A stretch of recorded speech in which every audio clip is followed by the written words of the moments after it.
안녕하세요, 독일카씨입니다. 이제 진짜 여름이 찾아왔습니다. 오늘부터 장맛비도 내리기 시작하고요. 작년부터 야생화에 관심을 갖기 시작하면서 홍천 정원에 여러 새로운 식물들을 심어오고 있습니다. 올해 봄에도 새 식구들을 많이 데려왔고요. 장마가 끝나면 여름 야생화들이 예쁜 꽃들을 보여줄 것 같습니다.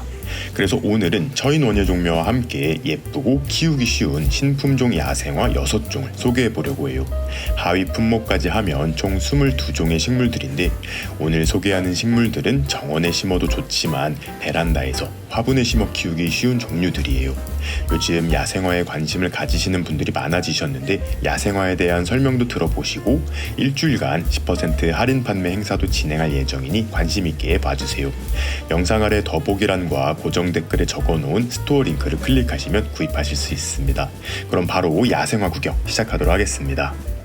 대표님 안녕하세요. 네, 안녕하세요. 네, 이제 진짜 여름이 왔습니다. 네. 굉장히 더워졌는데 네. 이렇게 앞에 뭔가 여름 꽃들이 많이 보이는 것 같아요. 네. 이 꽃들이 어떤 꽃들인지 설명 좀 부탁드리겠습니다. 네, 오늘은 저희가 이제 야생화도 많이 다루다 보니까 네. 카시님하고는 사실 야생화를 다룰 기회가 별로 없고 거의 나무를 위주로 사실은 많이 다뤘었는데, 맞아요. 이 야생화, 저희 손님들도 야생화 굉장히 많이 찾으시고, 네. 저희 매장도 야생화를 굉장히 다양하게, 특히 올해는 준비를 하려고 노력을 많이 했는데, 저희가 또 야생화를 많이 판매를 하다 보니까 네. 오시는 손님들께서 많이 물어보시는 게, 이거 집에서도 키울 수 있어요? 라는 말씀을 많이 하세요. 네. 근데 보통 이제 집에서 키울 수 있냐라고 물어볼 때 두 가지 조건을 생각을 합니다. 첫 번째는 화분에서 키울 수 있는지를 판단을 해야겠죠. 왜냐하면 야생화 같은 경우가 포기가 안 차고 화분에 있을 경우에 그냥 쭉 가지만 올라와서, 줄기만 올라와서 화분에서는 좀 보기 싫은 형태로 나오는 야생화들이 있어서, 네. 이 화분에서 키울 수 있는지 먼저 적합성을 따져야 되고, 네. 그리고 이제 겨울이 되면 야생화다 보니까 반드시 동면을 해야 되잖아요. 그렇죠. 그래서 동면을 해야 되는지 안 해야 되는지 여부 등에 따라서 말씀을 드리는데, 네. 오늘은 그래서 이제 화분에서 키우기 적합한 야생화를 주제로 네. 여러분들에게 좀 생소할 수 있는 다양한 야생화들을 소개를 해드리려고 합니다. 그래서 네. 화분에 적합한 야생화라는 건 화분에서 키우기에 괜찮은 수영을 잘 잡을 수 있는 그런 야생화들을 소개를 해드릴 거고, 다만 이제 유의를 하셔야 되는 게, 따뜻한 실내에서는 어려울 수 있다. 겨울에요. 네, 겨울에. 겨울이 따뜻한 실내에서는 동면을 못하게 되니까 네. 성장세나 이런 데 문제가 생길 수도 있다라는 점은 좀 참고를 해주시면 좋을 것 같아요. 네, 좋습니다. 그러면은 한 품종씩 저희가 살펴보도록 할게요. 네. 그래서 제가 오늘 다루는 야생화가 20품종이 넘거든요. 근데 이 네. 품종을 다 설명을 드리면 좀 헷갈리실 수도 있고, 맞아요. 의미가 별로 없어서 네. 계열마다 설명을 드릴 텐데, 네. 따로따로 잘라서 저희 영상에도 품종을 좀 디테일하게 소개되는 영상이 올라가기는 올라갈 겁니다. 네. 그런데 저희가 카시님 통해서 한 번에 소개를 해드리는 이유가 뭐냐면, 날씨가 급격하게 더워지고 있어서 맞아요. 네. 그 전에 심어놔야 조금 더 여러분들이 관리를 하기 편하기 때문에, 네. 그래서 일단 먼저 조금이라도 더 더워지기 전에 심으실 수 있게끔 네. 그렇게 지금 미리 영상을 찍는 거고, 세부 품종들은 아마 품목에 따라서 저희가 영상이 업데이트 될 예정이니까 네. 그 부분을 좀 참고를 해주시면 좋을 것 같아요. 네. 첫 번째 식물 살펴보도록 할게요. 네, 처음으로 여러분들에게 소개를 해드릴 건 배초향 중에 쿠도스 컬렉션이라는 그 신품종 컬렉션입니다. 네. 보통 이제 배초향 하면 어떻게 생긴 어떤 색깔의 식물을 떠올리세요, 보통? 저는 키우고 있는데 네. 먹기도 하는 방아잎, 맞아요. 그거 맞죠? 네. 그래서 그 배초향 같은 경우는 일반적으로 흰색이나 아니면 이제 보라색 꽃을 많이 상상을 하시고, 맞아요. 네. 그리고 방아잎이라고 많이 불러서 우리나라에서 이제 음식에도 활용을 하는 허브류라고 볼 수 있는데, 네. 그 똑같은 계열의 이제 배초향이라고 볼 수 있는데 대신에 색깔이 달라요. 너무 신기했어요. 네, 그래서 일반적인 배초향을 원래부터 아시는 분들은 이게 배초향이라고 사실 생각하기 어려울 정도로 네. 다른 색깔을 가지고 있어서, 이 쿠도스 컬렉션이라는 것 자체가 조금 특별한 배초향 색깔을 모아놓은 총 4품종으로 구성된 컬렉션이라고 이해를 하시면 좋거든요. 네. 지금 보시면 이렇게 노란색 컬러라든지 붉은색 컬러라든지 아니면 오렌지 컬러라든지 주황색이라든지 이런 식으로 이제 색깔이 좀 나눠져 있다라고 이해를 하시면 좋을 것 같고, 기존에도 이제 배초향 중에 주황색, 노란색, 빨간색 계열을 내던 것들이 원래 있기는 있었습니다. 네. 있기는 있었는데 그 계열들이 상대적으로 북부에선 좀 월동을 하기가 어려웠었는데 이 쿠도스 컬렉션 안에 있는 것들은 북부 너무 추운 데는 안 돼요. 너무 네. 추운 데는 안 되고 영하 한 20도 초중반까지는 월동을 해주기 때문에 네. 원래 기존에 이런 색깔이 있는 배추향들은 안 됐었거든요. 네네. 그래서 그런 면에서 좀 활용 범위가 좀 넓어진 케이스라고 보실 수 있고, 역시 여러분들 알고 있는 배추향과 마찬가지로 배추향의 향기는 잎에서 나는 향기가 정말 좋잖아요. 네. 그래서 잎에서 나는 향기가 굉장히 매력적이기도 한 그런 품목으로 보시면 좋습니다. 네.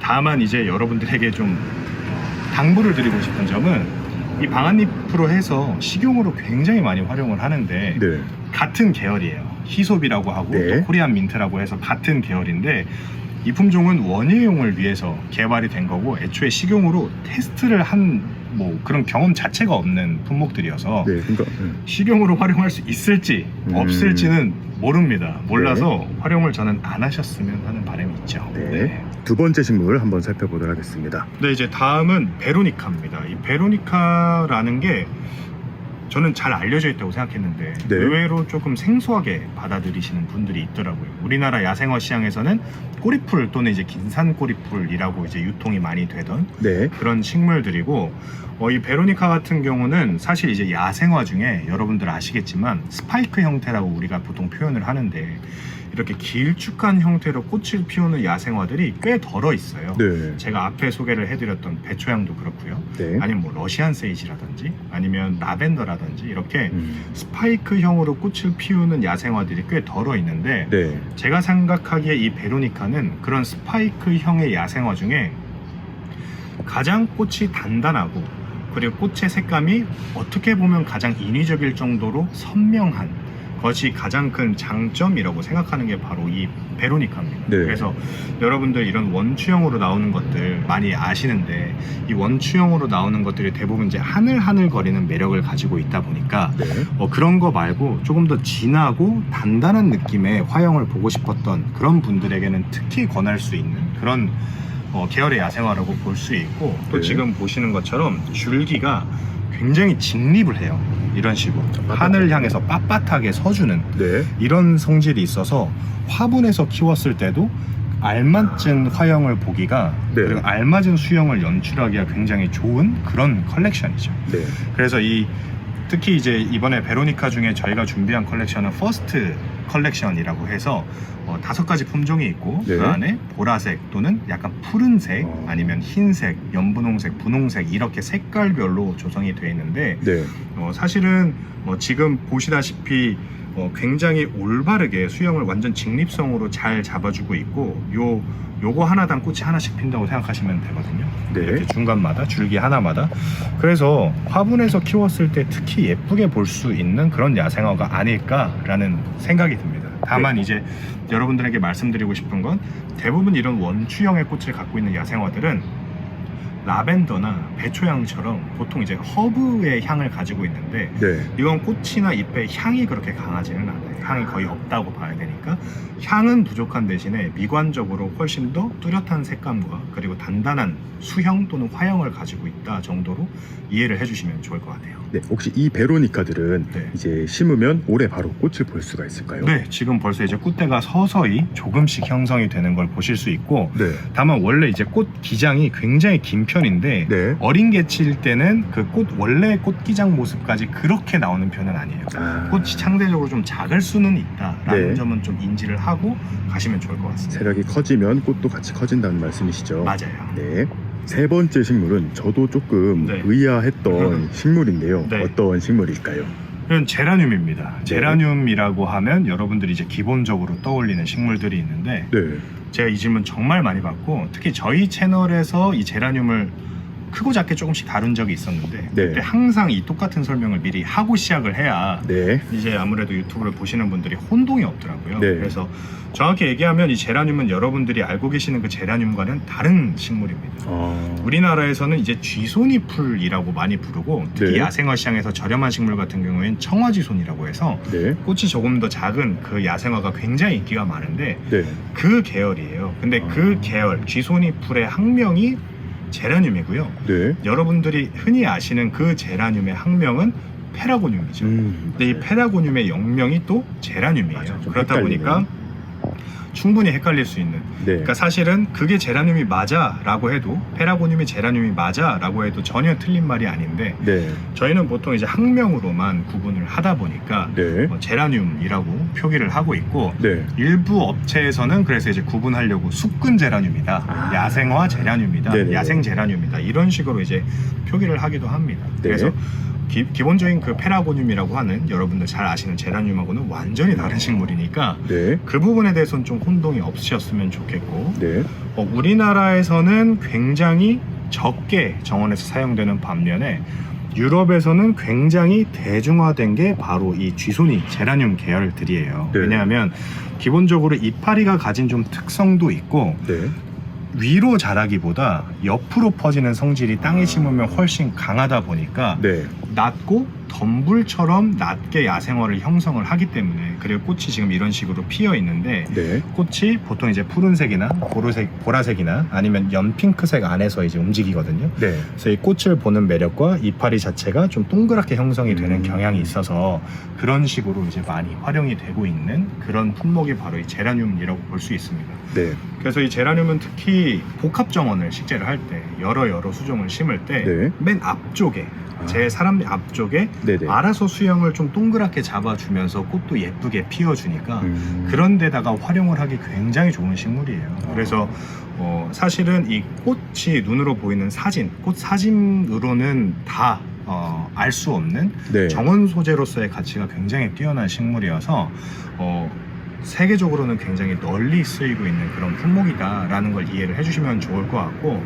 세 가지 품목이 있는데 연한 보라색, 조금 진한 보라색, 아니면 이렇게 자주색 정도로만 구분이 되어 있습니다. 네. 그래서 사실은 품종은 색깔에 따라서만 구분을 하시면 되니까 그 부분에 대해서는 이제 색깔이 품종의 뭐 다이나믹한 차이보다는 색깔로서 구분한다 정도로만 좀 참고를 해주시면 좋을 것 같아요. 네. 바로 다음 식물 살펴보도록 하겠습니다. 네, 다음은 이제 티아렐라라는 식물이고, 우리나라에서는 아마 헐떡이 풀이라고 헐떡이 풀이요? 네. 많이 부를 거예요. 그래서 이 식물은 사실은 판매보다는 여러분들에게 좀 한번 설명을 해드리고 싶은 그런 식물이었다고 할까요? 그래서 네. 한번 소개를 해드리고 싶은데, 지금 보시면 이렇게 이파리가 갈라진 형태로 나오면서 네. 꽃이 원추형으로 이렇게 피는 게 특징입니다. 흰색하고 핑크색이 묘하게 섞인 상태로. 다만 네. 이제 여러분들에게 참고를 드릴 건, 꽃이 질식이라서 이제 지금. 꽃은 여러분들이 보기는 조금 어려울 것 같고 이미 지고 있으니까. 네.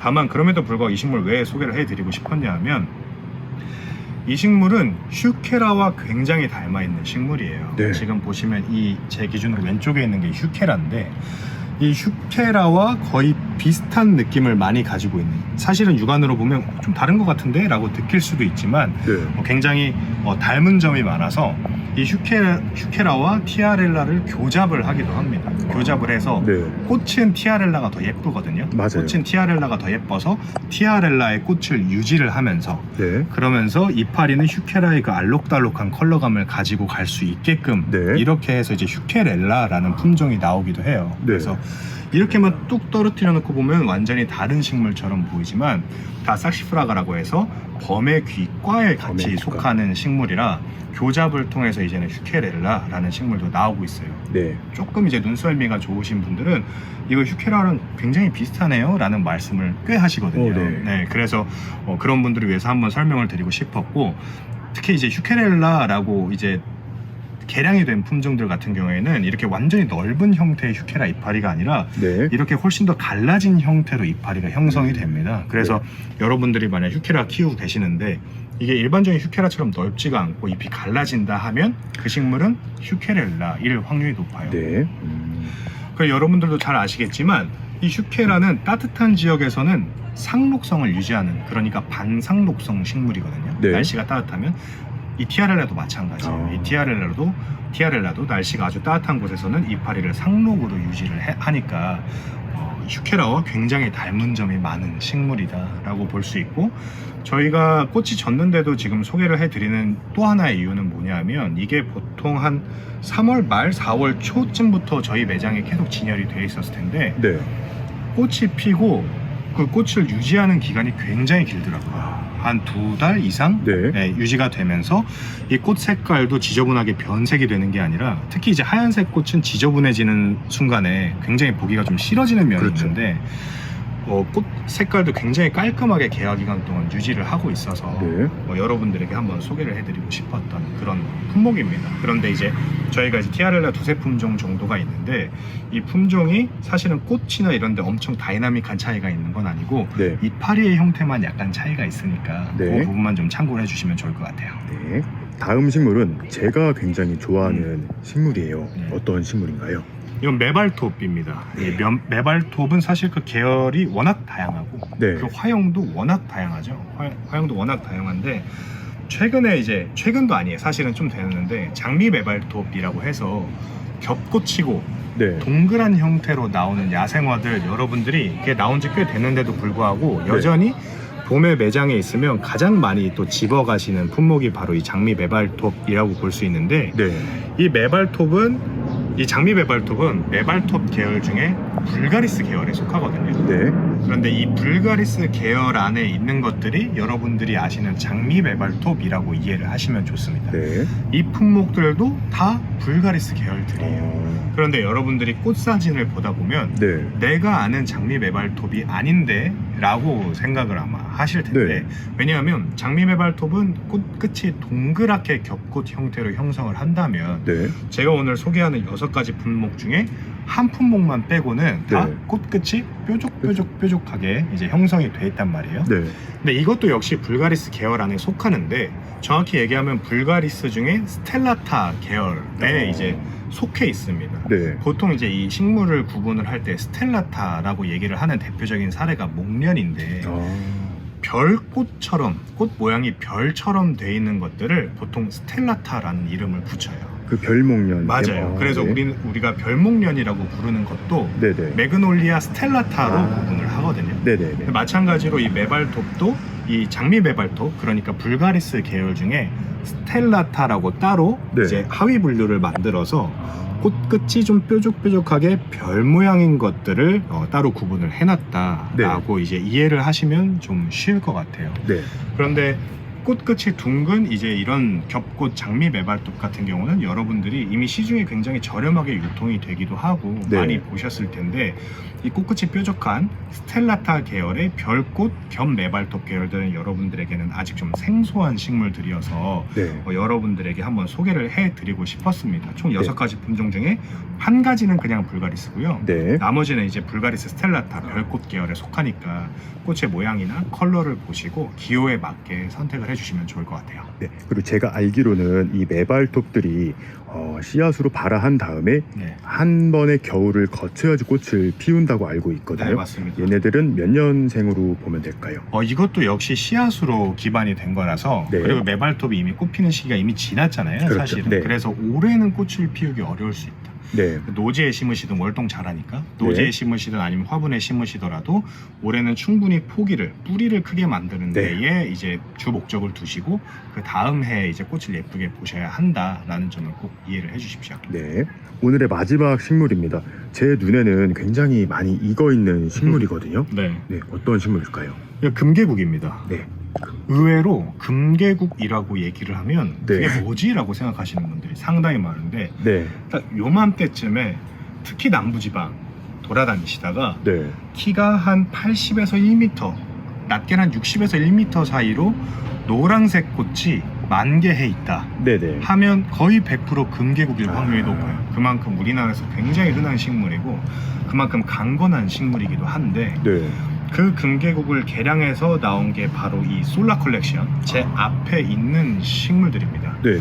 그래서 이 솔라 컬렉션 사실은 네 품종인데 저희가 요거는 한번 영상에 다룬 적이 있어서 네. 한 가지 색은 품절이 됐고 네. 지금 3가지 품종만 남았는데 이 역시 지금 보시는 것처럼 일반적인 금계국은 그래도 한 81m 정도 자라거든요. 네. 그런데 이 금계국 지금 보시는 것처럼 이미 요만한 크기에서 꽃대를 맞아요. 굉장히 네. 풍성하게 맺고 있는 걸 보실 수 있죠. 네. 그래서 이게 좀 이제 개화가 좀 빠른 편인데 다들 이제 이런 식으로 꽃을 피우게 되는 굉장히 외성종에 속해서 네. 역시 화분에다 키우기에 좋은 애초에 육종 브랜드 자체에서 화분에 키우는 걸 권하고 있는 그런 식물들이라 한번 소개를 해드립니다. 네. 그래서 일반적인 금계옥도 굉장히 화사해요. 노란색 꽃 단색으로 이제 이루어져 맞아요. 있는데 네. 이 솔라 컬렉션 같은 경우는 이제 노란색을 베이스로 하되 이제 이런 브라운색의 컬러가 아이존에 든다든지 네. 또는 이렇게 완전 바닐라 크림 색깔의 진한 버건디 색깔이 든다든지 또는 이런 식으로 화형이 조금 독특하다든지 네네. 이런 식으로 이제 구성이 돼서 나온 품종이라고 이해를 하시면 좋고,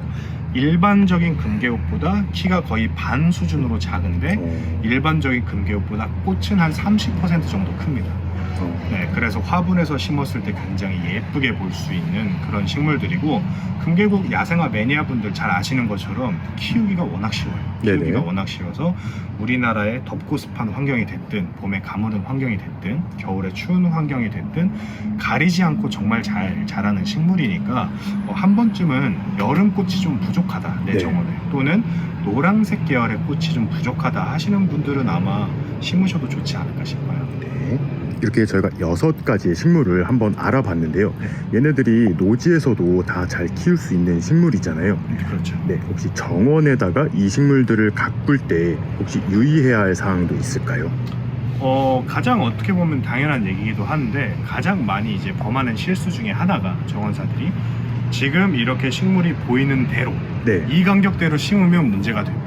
네, 네, 왜냐하면 이 식물들의 자라는 최대 성장 폭이라는 게 있고, 그걸 고려하지 않고 현재 크기만으로 내가 지금 너무 허전해 보이니까 네. 빽빽하고 좀 풍성한 정원을 보고 싶다라는 욕심에 가깝게 심게 되면 네, 식물이 서로 광합성도 제대로 못하고 통풍도 제대로 안 되고 과습이나 이런 문제로 죽거나 아니면 성장이 제대로 안 되거나 이런 경우가 상당히 많아져요. 네, 그래서 그럼 도대체 어느 정도 간격으로 심어야 되는데 라고 물어보시는 분들 꽤 있어요, 생각보다. 네. 그러면 저희가 항상 식물마다 자라는 그 폭을 적어 놓거든요.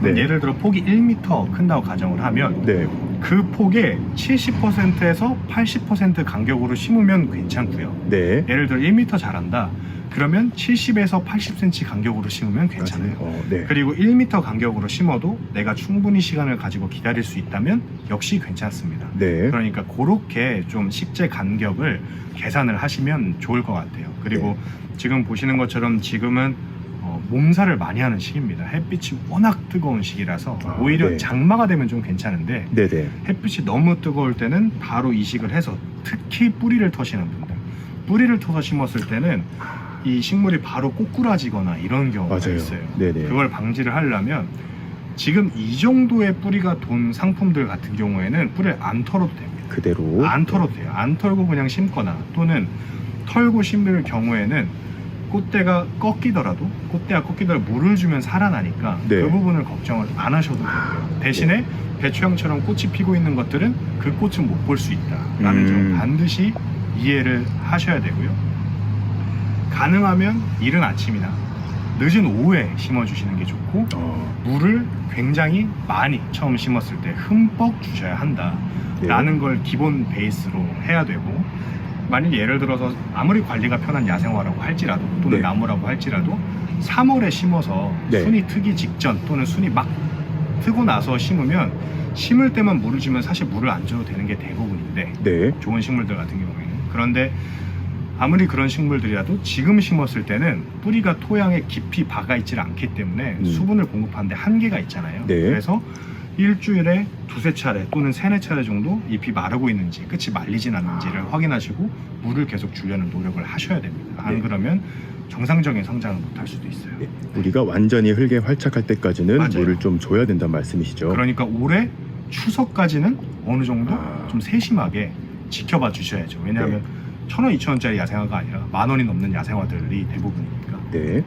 그렇습니다. 네, 저도 지금 홍천 정원에 이런 야생화들을 많이 갖다 심고 있거든요.